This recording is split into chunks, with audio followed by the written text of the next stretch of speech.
protocol. Again, I won't bore you all with those details, but we'll collect the specimen. The specimen will be sent to Baltimore, and the state lab has the capacity and capabilities of running those tests. This is significant because when we had to send the test to Atlanta, there was a time lag. So it was taking up to 72 hours to get a test result. So you can imagine how that extended time period might complicate an individual patient's clinical picture, but also impair our ability to do the contact tracing in a timely manner to get a sense of other individuals who may have been exposed to that individual.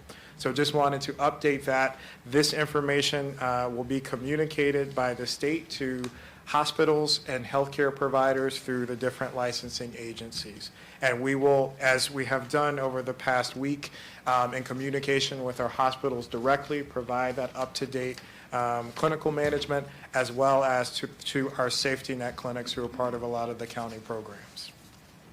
Next slide. One other additional recommendation that the state has put out, and we support, is this concept of creating a preparedness kit. Because in a worst case scenario, if we have to escalate our response and folks may have to self-quarantine and spend time at home, or if schools and businesses are closed for an extended period of time, making sure that they have some essential products at home. So things such as pain relievers, fever reducers, hand sanitizers, soap, other items. Also, if individuals have prescriptions that they need to fill that are about to run out, making sure that you have an adequate and necessary supply of those types of materials. I just want to add that with those kits, we recognize that not all of our residents know where they're going to get their next meal today, let alone whether they can save food or do a preparedness kit. So, in thinking about that, the messaging that we're essentially putting out there is those who are capable of doing some of these things, do them not just for their benefit, but for the benefit of everyone, so that when we get more into this, those people who don't have the opportunity to stockpile will still be able to go. Even if the supply chains are interrupted, they will not be interrupted in such a way that you won't be able to go to the grocery stores. And so just by depressing the load that may be put onto our grocery stores or pharmacies now, we can actually protect people who may not be able to do the same stockpiling today. And so we're very cognizant of the fact that we have a variety of different residents who have very, very different means of preparing for themselves. And those of us who can prepare have a responsibility to do so to help protect those who can. All right. So I want to shift gears a little bit and talk about how we have been responding up to date, and to give a sense of how we've been working. Next slide. So from the very beginning, back in January, we have been a part of, and I say we, myself, Dr. Stoddard, other members of our emergency preparedness teams have been a part of national, state, and regional networks. And so that includes weekly calls with the CDC, weekly calls with the state, and that also includes in-person meetings with the health officers, with the Secretary of Health, as well as with the state epidemiologist, Dr. David Blythe. Regional coordination in terms of numerous weekly calls, as well as in-person meetings with the Council of Governments that have included meetings that are just the health officers, meetings with health officers and emergency preparedness staff to be able to walk through and talk through cross-jurisdictional issues. And again, these conversations have been ongoing since January. A lot of this has been in the background, recognizing that we may need to escalate the response. So we've been doing a lot of contingency planning. In addition to that, we have had a number of other interjurisdictional communications that are a little bit less formal in terms of, for example, constant communication with health officers in other areas and other parts of the country to get updates. And lastly, we've had a significant amount of interagency communications with all of the different agencies across county government. Each of them would probably say we got a lot of homework assignments that we sent out last week to different agencies to begin thinking through continuity of operations plans, and the county executive has given the directive for agencies to formally review those. But we recommended to start thinking through those and some critical questions. And to highlight one partner, for example, MCPS from the very beginning has engaged us in terms of talking through strategies, in terms of how to communicate effectively with parents and students. And they have been a great partner in that endeavor in terms of making sure that comprehensive quality information is being delivered in a timely manner to address parental concerns, as well as start planning should we need to make decisions around closures and so forth. Next slide. To give you a sense of the timeline in terms of other communications, we sent our first letters to staff and employees related to COVID-19 back in late January and early February.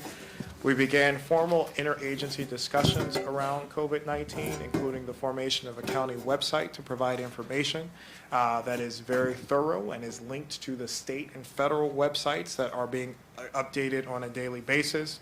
We also, that was also the time where we began interjurisdictional correspondence to discuss response coordination, to answer a lot of the questions that I'm sure people have. Be like, well, what do we do? You know, what are we talking about? We've been discussing those for at least a month now and building consensus around those should we need to escalate a response. And want to emphasize that we have been doing even though a lot of the execution is at the local level, none of this happens in a vacuum. It's within constant coordination with our colleagues at the state, as well as getting information and guidance from the federal level and folks at CDC and HHS. I do want to also highlight another area that we have done on a local level, because we recognize that even though we've talked a lot about science, and I know we'll talk about this a little bit more and maybe some of your questions, is this concept of, because this came from a specific geographic area, we have seen concerns in certain groups about their risk, but we've also seen a high amount, well, not a high amount, but we have seen evidence to suggest that there is some xenophobia and stigma in our localities. And so we spent, thankful to the staff of the Office of Community Affairs within Health and Human Services and the Asian American Health Initiative, engaged providers within the Asian American community back in early February and spent an afternoon meeting with providers to talk about how to do focused messaging to that particular community, as well as address a lot of the concerns, specific concerns folks had. You know, should events be canceled? How should we go about, you know, educating folks and managing folks, particularly given travel histories for a lot of folks within that community. And we actually did a site visit and met with a fair amount of those seniors to talk through some of those questions as time has moved forward. And one other thing I want to highlight that the team did, but also remind folks within our community. So, a news outlet called us and said, hey, you know, we're getting reports that business revenue, for example, at Chinese restaurants are going down. What do you recommend? And my comment was, if you want to eat Chinese or any type of food, go to that restaurant. There's no reason not to go. And so staff from HHS on last Friday went, and I'm blanking on, I think the restaurant was China Garden in Rockville, but we went and had a meal. And 5 days later, we're fine. And we're okay. And so what I want to emphasize to folks is support your businesses. There's no reason to be afraid to go to a restaurant of any choice of any kind because that's not going to predispose your risk of contracting COVID-19 at this moment. So I want to be clear on that. Next slide. So future directions and operational considerations, which I think is a large majority of why we're here, to talk through some of those issues and answer questions.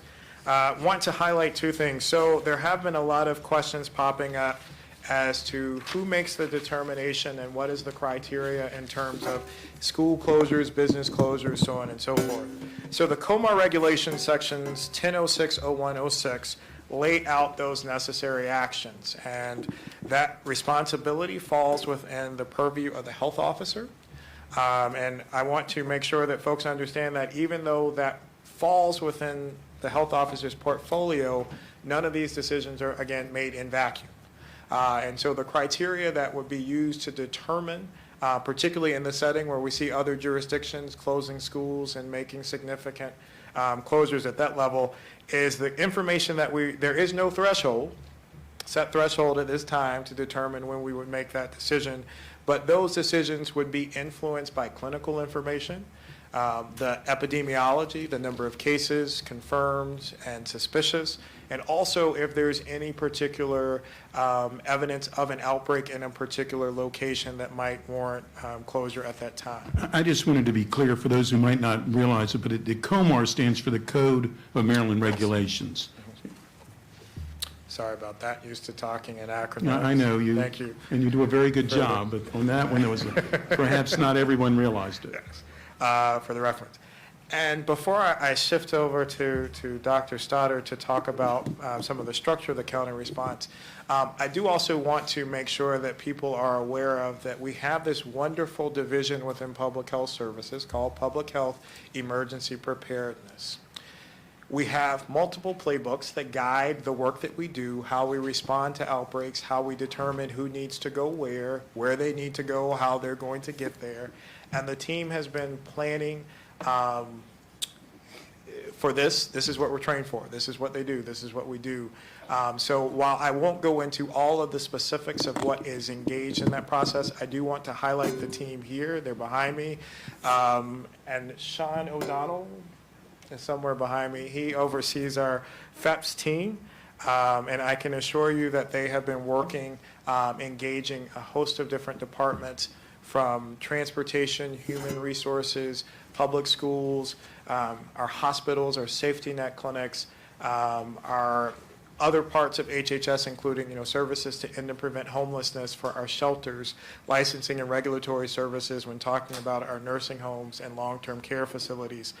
So a lot of that work has gone into place, and even though it's not physically in the slide deck, I want to assure you that that work is being done. Thank you, Dr. Yels. I have just a couple slides. I want to give you the overview of sort of how we're coordinating the response locally. Obviously, we are governed by our emergency operations plan, which was last approved in 2017. It gets updated annually, but last approved by the council in 2017. In that plan, we have emergency support functions that govern functional areas of response. Obviously, this falls underneath the Public Health and Medical Services, ESF, Emergency Support Function 8. And therefore, HHS is the lead for this response, but are supported by a whole host of county agencies as well as cooperating partners from non-governmental side, including our hospitals, Red Cross, and others. And so underneath that, we have a whole host of supporting activities that we do to either support HHS or also support county government's operations and ability to maintain continuity of operations throughout this response. Obviously, our employees are concerned and potentially at risk in the same way the public would be if this expands in Montgomery County or in Maryland. And so we need to be thinking about how we deal with those potential things should they arise. And so the Office of Emergency Management and Homeland Security maintains a COOP, Continuity of Operations Plan, and Continuity of Government, COG, plan for the county. And we do a whole host of things to make sure our departmental partners are keeping their plans up to date and are ready to enact them should it become necessary. Next slide, please. And so there are several key activities of our, what we call the Emergency Management Group, which is a constellation of all of our partners across the county who help us respond. I want to highlight a couple of those key ones. And so public warning, this is actually our Alert Montgomery system. Underneath Alert Montgomery, there are a series of alerts associated called environmental and public health alerts. And the key thing I want to say about public warning side, and we'll talk about public information in a second, the distinction we draw between public warning and public information is if there's an action that we're asking the public to take, it will go out in combination with public information, but also through the alert system. So we do encourage people to sign up for the public health and environmental alerts underneath Alert Montgomery so they can receive those critical notifications if we do see things that suggest that we change the way we're doing business in Montgomery County or things that we're asking the public to do in response that are very specific. We also do resource acquisition and tracking. So right now we are trying to get a handle on what personal protective equipment that we have in various departments throughout county government. Obviously, our goal in that is to understand exactly where we are placed to make sure that we can support, as Dr. Gale said, the healthcare workers, particularly our public health workers and our emergency medical services, to make sure that they have the equipment they need to continue to do their job throughout this entire response. We provide staffing support through the Emergency Management Group for a number of core public health activities, including points of dispensing, if we need to open those, should there become a vaccine available sometime in the future. Isolation and quarantine, either housing of people or enforcement of those orders. Dissemination of public information. We try and coordinate to the extent possible that everyone is following the same general has the general knowledge and can disseminate, whether it's through you all through your council activities and to the public, through the county executive's office. We want to make sure everyone has the same information, can disseminate the same information broadly. Activation of the EOC is included here, but the reality is putting people in a room together is probably not the way we will manage this incident for obvious reasons. We therefore have remote capabilities for almost all of our emergency management functions that we will utilize that include our web EOC, which is an online platform for management. We have a robust conference calling system and process for doing situation reports that does not require that we put people in a singular room. Next slide, please. And I just want to highlight a couple things that we've done for county readiness, both historically, but also very much more recently. And again, there are things that are missing here that I will update on. So we've been doing monthly COOP drills for years now. And so what we do in that process is have a specific section updated for all of our COOP leads every month. So those plans stay up to date over the course of a year. The entire plan gets updated. We have a tabletop focus on excessive absenteeism that we did that on January 9th before we even really knew that this virus was potentially going to be an issue. They say chance favors the prepared mind, and so we had an exercise with the chief administrative officers through COG, as well as the Emergency Preparedness Council at COG, to do a biologically based exercise both first in November and then obviously in December. So, we didn't know that coronavirus was a thing at that point, but we were already doing biologically based exercises at that point. Our first emergency management group message went on this in January 27th. We had begun to recognize that this was spreading internationally, and we wanted to be ahead of that. The Web EOC event was created on February 3rd. Public health was largely the primary agency, but also fire rescue. That's going to be expanded to other agencies as the need arises. As Dr. Gale said, we provided guidance to county employees on February 5th. We provided additional guidance to managers and supervisors on February 18th. And just yesterday, we provided additional guidance to department directors, particularly focused on the continuity of operations perspectives of this and how they can begin to plan with their COOP leads for potential absenteeism or how we improve social distancing by doing staggered scheduling, increased use of telework and other options like that. We are actually going to do an executive agency telework exercise, tabletop exercise on Thursday to make sure that we're ready to implement all the things that we've been planning to do for a number of years now. And so with that, I think we'll both be ready to entertain some questions. Well, first off, thank you both very, very much. First of all, I guess all of us know more about COVID-19 in the last, and including you all, I guess, than we ever thought we would ever know. And of course, this was billed as the COVID-19 preparedness, and that's exactly what we need to be having that discussion. But it truly is comforting to know that both of you and many other people that you work with are in Montgomery County and making certain that we are as safe as we can possibly be. And of course, the part of the problems with this is the information and the misinformation and many times misinformation can go further than the information, and that's a huge concern, especially now because people will pick up their information or misinformation from social media, which really does not filter what is correct, and then they say, well, I read it somewhere. Well, yeah, you read it, and it wasn't correct. One of the things that I did here, and Dr. Gales was in my office the end of last week, and thank you for keeping us informed all along. I mean, it is very comforting that you do it this way, as well as Dr. Stoddard. I see him a little bit more often than I see Dr. Gales. But one of the things that I heard on the news was that people were concerned about, we get so many goods from China, and if someone bought a shirt and it was made in China, whether or not there was the possibility that they could be getting this virus from that. And it's my understanding, and in their discussion as well, that it doesn't live but a couple hours beyond on goods outside the body, and that's something that we really should not be concerned about. Would you like to talk about the accuracy of that, please? Sure. There's no evidence or any data that has been released to suggest that we are at risk for utilizing any of the products that come from that region. So, there is no directive for folks other than to say continue business as usual, using the products, regardless of where they were manufactured. And I did receive an email, a text, that someone asked about the cost of testing. If someone has insurance, I'm assuming that the insurance covers the cost of testing. I don't know how expensive it is, but that they cover the cost of testing. But what happens if someone doesn't have the insurance? How is that handled? That is an excellent question. I think that what we're encouraging folks to do is that if they need the necessary treatment or they need the necessary testing to come through, and we will figure that out. I know that, for example, in the state of California, there is discussions about the state absorbing those costs.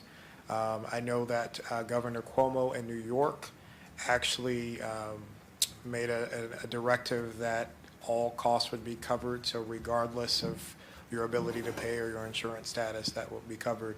And so what we want people to understand is to not let that be a deterrent. I think that's something we would figure out, because delaying the test could, one, have negative impacts on your health status, but also potentially increase the risk of exposing other people to it should it not be diagnosed.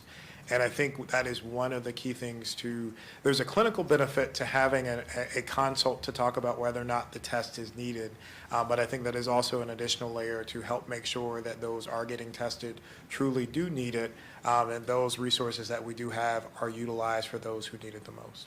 And I'm going to turn to my colleagues, but I did want to mention that one of their requirements, it's a requirement, not just something that we talk about, is to make certain that you and people who are working with you have the resources necessary to keep all of us safe, including yourselves. So please do not hesitate to let us know whatever you need.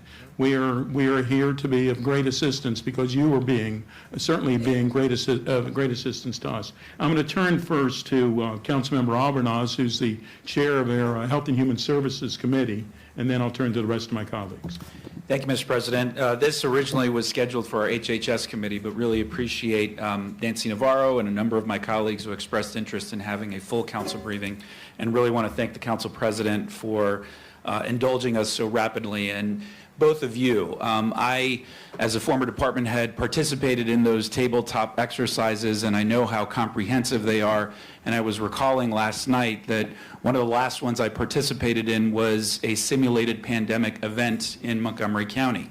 And so I feel confident that we have a very clear chain of command, we have very clear communication lines, and the constant coordination that's happening between our federal and state officials I know is ongoing, and hearing you articulate that this afternoon is very reassuring.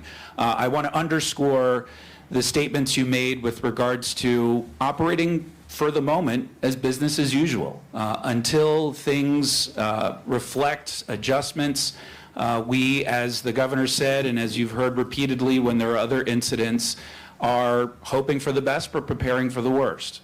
And I also want to acknowledge our colleagues and friends at Montgomery County Public Schools who have been very diligently tracking this issue. I wanted to just clarify a few things for the public. What phone number should people call if they have questions? Is there a number better than others? And specifically, we have received some constituent requests from people who have traveled abroad or have family members that have traveled abroad and may come back with flu-like symptoms, wanting to know where to go and what they should do and who they should contact. So if we could just start generally with the best phone numbers or people to contact if people have questions. Sure. So that piece of that slide didn't change with the state recommendation. So that number is 240-777-1755. And that is to our disease control unit. And one of the things that our staff has worked on over the last week, and actually partly today, is bringing in volunteers from the medical volunteer reserve branch to come in and help staff the phones. We trained, I didn't train them, but our staff trained 6 individuals today to come in and help right away to help with the call volume. We've provided a script that is vetted based upon the most recent CDC guidelines in terms of being able to ask and triage to determine if individuals, based on, as you mentioned, who have travel histories, and even for those who may not have a travel history, since we're starting to see, community transmission, to be able to triage and direct them in the right places. So that is the number to call. And if it's after hours, it's still routed through a different number of resources. But ultimately, if there were questions that needed to be answered, a senior member of the staff would be notified. In addition, if at some point during that process, because we do recognize that call volume is high and an individual may not get through right away, or a call may not be returned right away, what we also are providing is the number to the State Department of Health, who could also provide additional assistance. And that number is 410-767-6700 during working hours, and 410-795-7365 after hours. So the thought is that if you can't get us, you can get the state, someone will be able to triage your information. And if it's a local case or concern, our staff will be notified one way or the other. Thank you, Dr. Gill. Can I ask you to repeat the numbers one more time? I didn't mean to interrupt, but one more time so that, yeah, all three. All three. So the local health department disease control number is 240-777-1755. And the Maryland Department of Health numbers during working hours is 410-767-6700. And after hours, 410-795-7365. And our operators at 311, I assume, have that information so they could make those same referrals for those same phone numbers, but to contact directly, those are the phone numbers. Is that correct? Correct.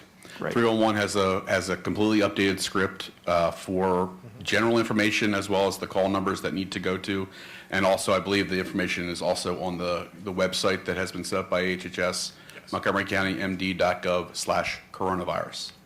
And will information be made available in multiple languages, just to make sure that people whom have English as a second language are able to communicate? Yes, the staff is working with our OCA team and who oversees language access to figure out strategies to address exactly what you're saying. Terrific. And while the cases remain low now, and we're tracking this in real time, as you mentioned in the beginning of your presentation, what, if you could give an example of, we've had SARS, we've had other diseases in the past.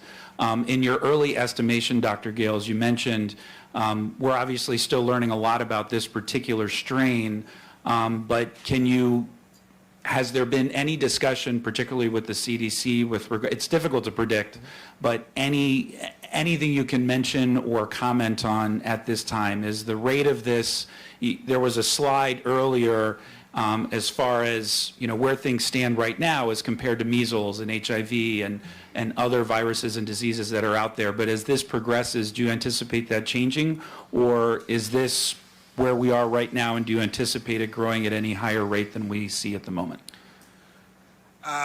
It's tricky to say. It's tough to say. And I'm cautious to say because, again, people will fixate on any information that comes out. But as evidence suggests, I think there are a couple of factors that will influence that number.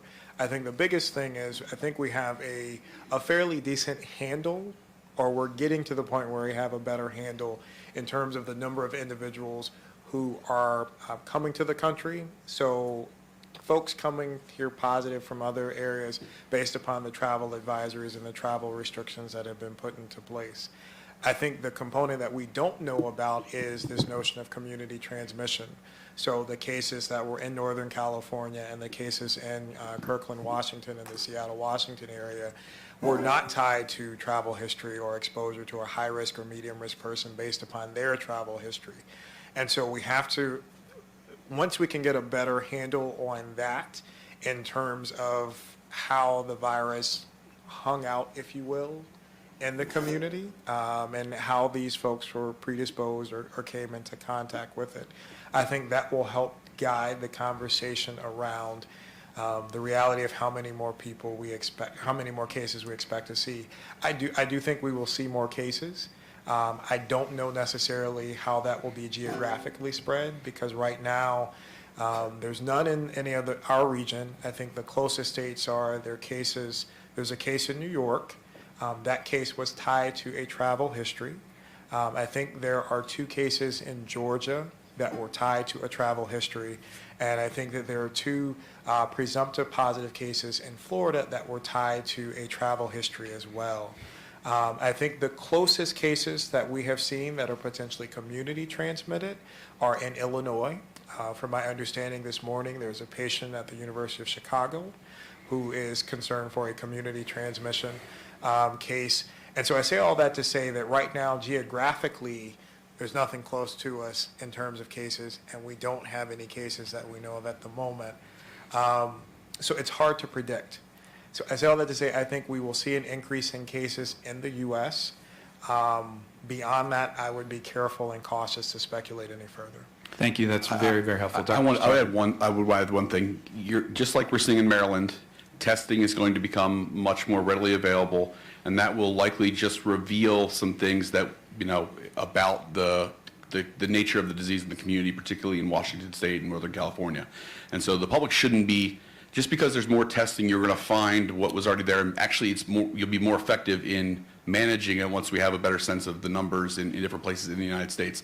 So people's natural visceral reaction may be to be alarmed by an increase in cases, but they should also be somewhat comforted by the fact that we're actually getting better testing and getting a better handle on where those cases are, and we can better do investigations and isolation for those people who may have it. And so I would expect over the next week or a few weeks, we're going to see increases in the availability of testing, and that's naturally just going to have an impact on the number of people that we may see, not necessarily in Maryland or in this region, but in the country. And my final question for now is, you mentioned there are some populations that are more vulnerable than others, particularly our older adult population. And what recommendations would you make to many of the facilities that we have in the county or our older adult population? Are there steps that they can take or should take to ensure their health and wellness? Well, I think first and foremost, we just promote, the biggest thing is promoting just general health and wellness and making sure folks are taking care of themselves, getting rest, washing hands. It's not too late to get a flu vaccine if you haven't already. And I think we do have to have some conversations with some of those facilities that you mentioned to potentially talk about, visiting policies, things like that, should the numbers change. Because again, a lot of folks who are in those places are vulnerable, and we do need to potentially put in some practices that may be able to protect them. But again, those are conversations that I think, will continue to be had and discussed, and the level of action will be shaped by the numbers. And just to add one thing that Dr. Stoddard brought up is the other challenge with getting a sense of what the true case count is we've only been testing folks tied to travel history, so we don't know if there is a higher number of cases that, again, from the community transmitted population. And as we test more people and find out what that number is, again, I think you'll probably start to see a few more estimates in terms of the overall expectations. I would only add that the one thing that we do have that we're very fortunate Montgomery County has is in our licensure and regulatory division of HHS. I know this because I was part of HHS before I took over as the emergency manager. I was actually in Sean O'Donnell's position as the public health emergency preparedness program director. We spent years when I was there, and this continues to today, doing emergency planning with our nursing homes as well. And so we should be comforted that in Montgomery County, we actually directly license our nursing homes, and therefore they're required to have emergency plans, which we look at annually. And so we're actually a fair bit ahead of the game in terms of our work with our nursing homes than many other jurisdictions, certainly in Maryland and across the country. Thank you both. And to underscore the council president's point, it goes without saying, if there are additional resources needed, please obviously don't hesitate to reach out. This body is ready and fully prepared to support all of your efforts. Thank you. Thank you. Dr. Gales, before I call on the next colleague, you said that, something about it's not too late to get the flu vaccine. It's not. So does the flu vaccine that we have gotten, is that something that is of assistance? So there is no science necessarily, no data to show that, getting the flu vaccine, or at least that I'm aware of, would mitigate, your COVID-19 infection. But given the epidemiologic data, you're more likely to come into contact with influenza than COVID-19. And so it adds an extra layer of protection for what you're more likely to encounter in the community. And similar, as Councilmember Albinos pointed out, is the folks who are vulnerable for COVID-19 infections or having more severe responses are the same folks that are vulnerable and at risk for having a severe response to influenza. So again, that goes to that notion of just general health and wellness and comprehensive care. I would also add that our hospitals operate at a 90+% capacity during flu season because of that burden. And so whatever burden we can reduce on the healthcare system by getting vaccinated and preventing flu helps us have more resources available to treat and test people who may acquire in the future, not now, COVID-19. Thank you very much. Councilmember Reamer. Thank you. Thank you to the Council President for convening today's discussion.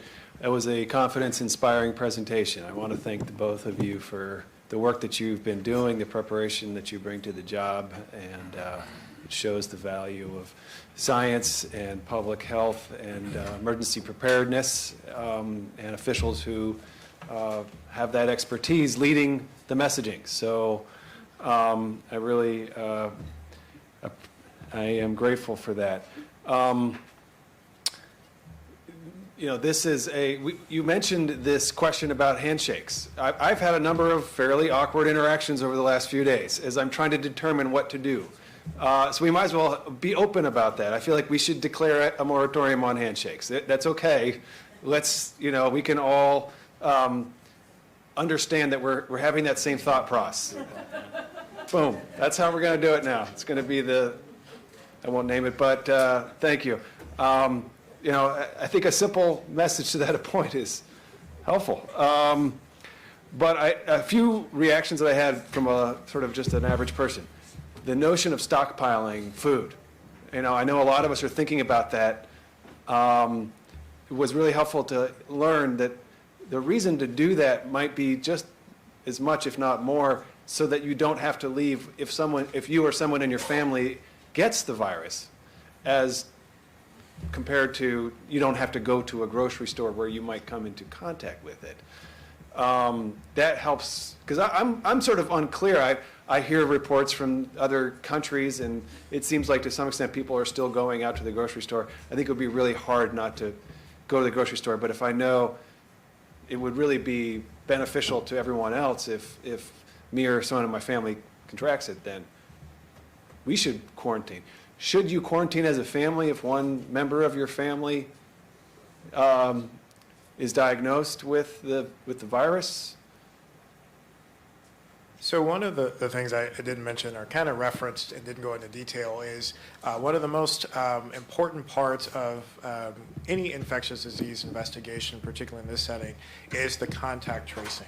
And so what happens is when there is an index case that has been identified, public health officials will investigate and determine who is a high-risk exposure or high-risk or medium risk, that kind of thing, based upon the level of contact, the type of contact, and the time and duration of exposure.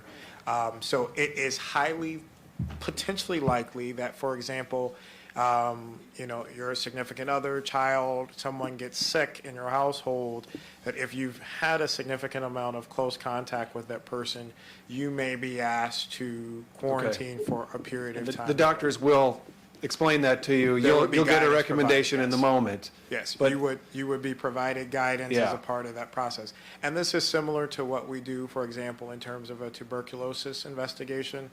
If there's an active case, those who are deemed to be high risk would get follow-up testing and follow-up to ensure they don't develop symptoms and potentially spread to other people.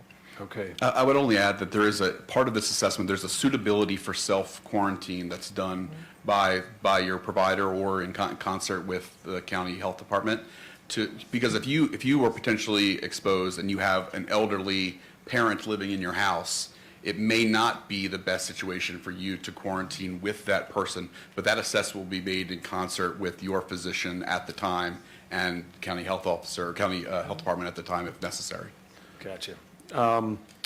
Regarding testing, so if you are concerned that you might have been exposed or you feel like you're coming down with something, where should you go to get tested? Should you go to the hospital? Should you call your doctor? Are there testing centers? Are we going to be moving towards testing centers at some point? Don't take this as an editorial comment.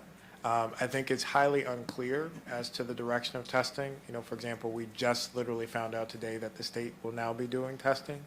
I think at the federal level, they're still working out and figuring out how to increase access to testing Can I ask, but are you referring to what is done with a sample? Like what lab actually analyzes it? Or are you talking about where that person will go to when you say like the state will do testing? When you, So there's two levels. So the state will run the labs, the test. So I can collect a test outside of the lab in Baltimore, but I would send those test results. There's a written protocol in terms of what samples, and by samples I'm meaning, is it a nasopharyngeal swab? Is it sputum that is expressed from the lung and collected? So there's a protocol in terms of what acceptable samples are, how to collect them, how to store them, and how to ship them to the lab. The lab in Baltimore will be the place to analyze all the tests, but the tests will be taken and gathered in the community. And so what we're recommending, and the state's actual recommendations and guidelines is that if you are concerned that you may have been exposed, we've provided you numbers to call and receive guidance in terms of your next steps, where you should go if you don't have a provider, if you should go to the hospital, or if you have a provider and you've had a conversation with your provider, who then calls and gets further guidance. Once that consultation happens, that'll either be with us and or the state to get that further guidance, to get the determination that you need that test. Your sample would be collected where you are, whether you're in the hospital or the provider's office. And one of the challenges, let me take a step back. One of the challenges is dependent upon, and I don't want to get too heavy in the science, but dependent upon the type of test that you are getting. So for example, if I'm expressing sputum from your lung, I need to do that in a control setting. I just can't do that here, because if I'm doing that, that could expose others in that area. So there's certain precautions. So you'd have to do that in a negative pressure room. And so you'd have to make sure you're in a facility that has the capabilities to do that. You as a layperson would receive that guidance and direction from us or the state to say, here's where you need to go to get that test sample drawn, and that sample would be sent to the state lab, who would then do the analysis and provide the result. so I would call my doctor and say, I'm concerned I'm getting sick, and then they would actually refer me to you, to the county. That call would happen, so the call, those numbers I gave before would either come Yeah. from you or your health provider. Can we just say 311 and we don't need to worry about those other numbers, do we? It's short. So we give people options because, Yeah. again, we want to make I've sure they already get to the forgotten right those other places, numbers, so- I know Well, everyone else. you don't Call have, Sidney Katz, all right. you don't have to forget them. They're part of the website, and so Craig people Rice can knows the access. numbers. I'm going to call you, Craig. So we want to make sure that we give people multiple avenues. Ultimately, they will be windowed to, hopefully, the right place for the conversation. But I hope that gives you a bit more description and detail in terms of how the tests are done, who runs them, so on and so forth. Okay, and then final question. So are our clinics, Montgomery Cares clinics, can you describe what their mandate? Is HHS meeting with them? Are they now starting to get out to their community of patients? Because there's a large uninsured population. How's that going to, what's the procedure here?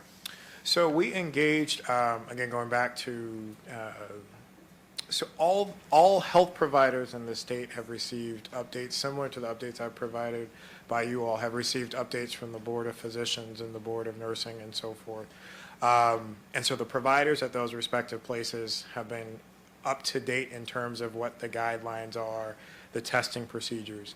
Back over a month ago, I mentioned we did engage specifically with CCACC, their clinic, as they reached out to us, and we had a forum to discuss with their providers in terms of what to do, and if you have a patient coming in, where to send them, and how to work through that. Secondarily from that is I sent out a communication. As I mentioned, we've communicated to a lot of different groups individually before the COOP planning recommendation came out, and they were one of them. So I sent a letter and communication to the executive directors of all of those clinics to kind of say, hey, here's where we are as a county, here's links to everything, here are the updated updated screening guidelines, as well as here are the updated testing procedures. And so they have been engaged on that level, and we have had some on a global level, and as I said, in addition to CCACC, we have talked at least to 2 or 3 of them on a one-on-one level, providing guidance in terms of where to send patients and how to conduct testing if needed. Okay, thank you. Thank you. Councilmember Jawando. Thank you, Mr. President. And again, just want to echo my colleagues. Thank you all for being here, for the comprehensive update and work that we're doing.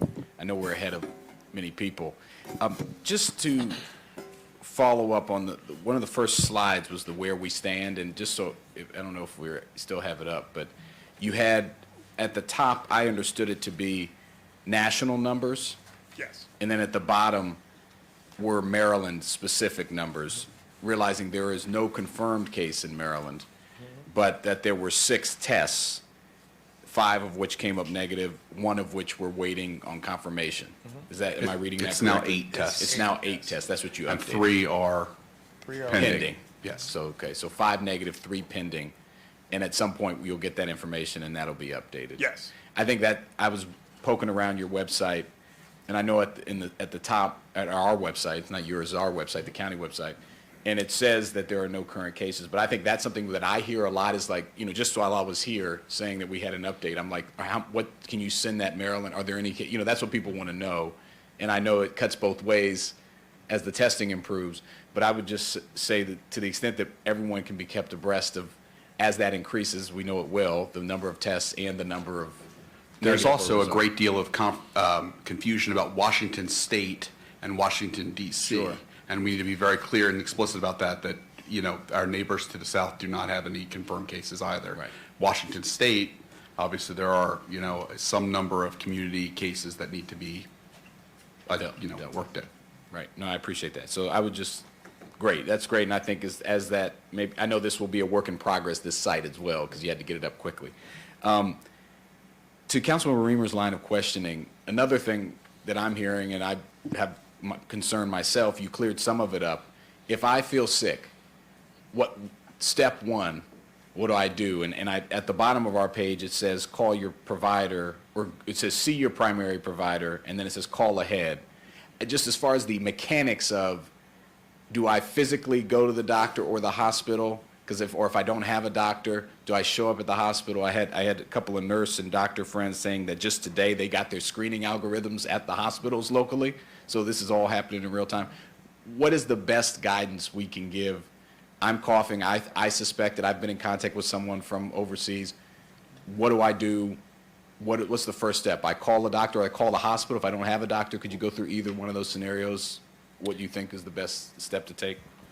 Well, I think the first and foremost is seek medical attention as needed, as cliche as that sounds. And then within that, if you do have a primary care provider, engaging them in a conversation, because they can help, again, determine, based upon getting more of a history, if you are at risk for this versus this is the flu or something else and you don't need to worry about this. And They go can do a down screening. They can do a screening within that. If that is not available, I think, there are a host of other ways to interface within the medical community. That is going to the emergency room, going to urgent care, those kinds of things. The reason why it was suggested that folks call ahead is because providers did have the concern if you were showing up and if you, Right. did have symptoms, you could expose Yeah. people to other things. And so that's why it's recommended that you call So ahead. call and have a ahead first, whether it's conversation. the doctor, your doctor, or the 311, or the 240-777-1755. That would be preferred. I do- Call that- ahead. That would be preferred. That's what I was hoping to hear. Yes. Call We- ahead, because I Call think. ahead. Yeah, okay. We do know that, not everybody does that, may just say, I'm not feeling well, I'm going directly to the emergency room, and that will be dealt with in that setting. But in a preferred setting, you would have a conversation, because then that could help elicit more of a detailed history to determine kind of which direction you need to go into. Great. No, I appreciate that. And then the last question, and I know others have questions. Are you coordinating with the hospitals, and as they've developed their algorithms, and they're on the same page, and is there communication lines locally for our county hospitals, for example? Yes. Okay. And you mentioned signing up for alerts. Could you give I think you mentioned that, Mr. Doctor. Yeah. Where do you do that? So right from the county web, you can go you can go right to the county website, goes alert at montgomerycountymd.gov. They'll take you to the sign-up page. Once you get into there, there's a section called Government Alerts. It's a checkbox that you can click. One says Environmental and Public Health Alerts. You want to make sure that box is checked. If you have any concerns, if you are directed to the Office of Emergency Management and Homeland Security, and we'll help you work through it. Okay, that was going to be my other suggestion. If we could maybe if there's a way to quick link on the site. Yep. Here's how you sign up for alert. That was like 3 or 4 steps that I'm not sure I followed. Yeah, so if we could- there's multiple options. So Okay. if you want to call 311, that's very easy to do. Okay. Or you want to go to alert instead of www, alert.montgomerycountymd.gov. It's right there. Okay. Thank you all for your work. I appreciate it. Thank you. Councilmember Glais. Thank you, Mr. President, and also thanks to the HHS Chair, Mr. Albernaz, for organizing this conversation. And I'm pleased to see everybody who's here, and I know that there are many others who are following online, because this is a really important conversation, and people are legitimately concerned, and that's why we're having this conversation. And then there are thousands, I would say, of our neighbors who are engaged in this as well. Thousands of our neighbors who work at FDA and are helping make respirators more available where they're needed, and also helping update their policies to move this process along so that we stop any spread. Neighbors who are at NIH, where clinical trials are already underway. And then also here in Montgomery County, we have the Association of the Public Health Laboratories, which is coordinating nationwide all the different labs that are undertaking this important work, testing and other types of analysis. And so I'm heartened to know that Montgomery County is in the middle of this, in the middle of helping stem this problem. I don't want to use any other words to describe it, because we're not there just yet, but it is an all hands on deck, and I'm comforted by the fact that we are working to make our community healthier, to make our country, and ultimately make the world healthier. And so